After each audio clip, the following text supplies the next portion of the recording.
Memoir is a sensitive genre of literature because the nature of this type of storytelling is subjective, often offering a limited perspective on certain situations. Because of this, the author's integrity and honesty is often brought into question.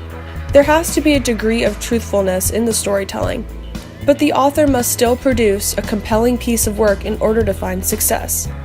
The author must also connect to the reader and offer them something to take away from their personal recollections. Each memoir is different and holds specific lessons and takeaways unique to that memoir, but all connect personal experience to a greater message regarding a certain subject.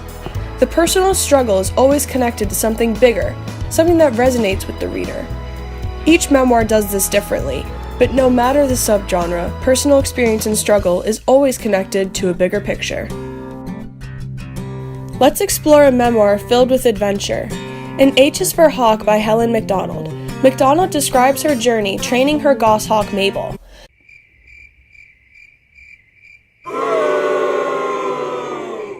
By the end of her memoir, Macdonald has faced the realization that her grief cannot be overcome or cured by fleeing to nature as she previously believed. I should flee to the wild.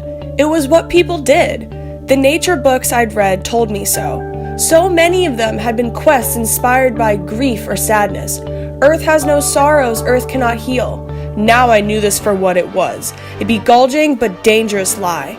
I was not the hawk, no matter how many times I lost myself in the blood and the leaves and fields.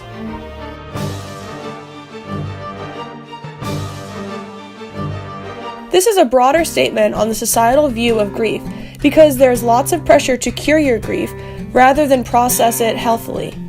She makes this larger statement by detailing her own personal experience with this issue.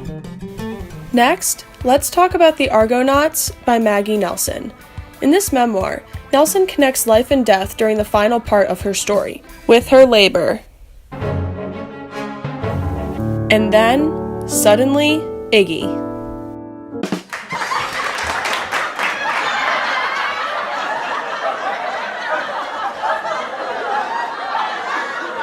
And with the death of Harry's mother. These two experiences are unique to Nelson's life, but she uses them to make a larger statement about the fragility of death. You will have touched death along the way. You will have realized that death will do you too, without fail and without mercy. It isn't the pain that one forgets, it's the touching death part. As the baby might say to its mother, we might say to death, I forget you, but you remember me. In Buck, Asante struggles with identity and faces internal conflict while facing important decisions. The thug life is tempting, but ultimately, Asante discovers his passion for writing and develops a new sense of identity with language. He goes on to reconnect with his cultural history, finds new passion rooted in poetry, and deepens his sense of self. He connects his personal discovery of how language can change everything, and makes it into a broader statement about uneducated black men.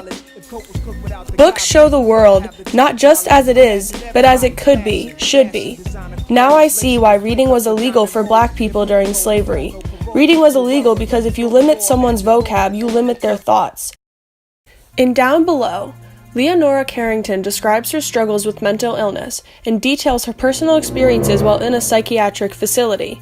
In hindsight, she notices certain truths about the concepts of mental illness. She does this by describing certain situations where she was mentally unwell, while emphasizing what she now feels is important. The car is jammed! What? This was the first stage of my identification with the external world. I was the car. The car had jammed on account of me. I was horrified by my own power. At the time, I was still limited to my own solar system and was not aware of other people's systems, the importance of which I realize now. I was not aware of the importance of health, of the absolute necessity of having a healthy body to avoid disaster and the liberation of the mind. What is literature? Wikipedia defines it as writing considered to be an art form, or any single writing deemed to have artistic or intellectual value, often due to deploying language in ways that differ from ordinary usage. So is memoir literary, Or is this genre just destined to be full of authors dumping their issues onto paper? Heidi and Kraus, featured in Just Admit It, You Wrote a Memoir, object to this genre on the basis that memoir is a one-sided perspective and that it is not symbolic enough to qualify as literary. But the truth about memoir doesn't lie in the hands of a handful of dishonest authors. The memoirs in this documentary serve as examples of what this genre can be, what it should be. These memoirs offer two-sided relationships, deep analysis, symbolism, and self-awareness.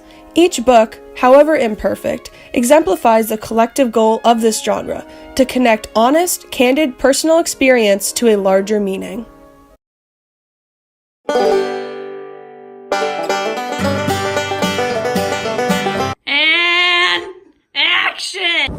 Wait, I look like a fucking egg. Can I just... Iggy, your father is mourning. Please do not jump on him. My mind is in such turmoil. My head is in such pain and turmoil. I'm trying. Ready? Cynthia died for art. Cynthia. I've been through a lot. My dad is really smart, but he's not too good at being a dad. And now I'm...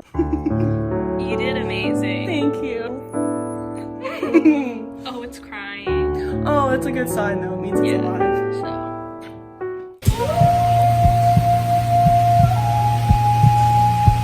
Why does he keep trying to come back over?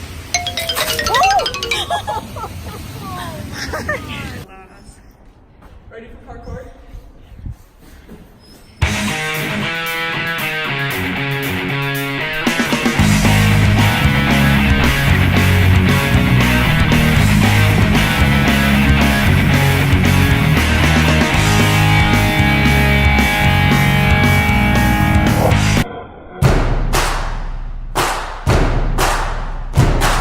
do do do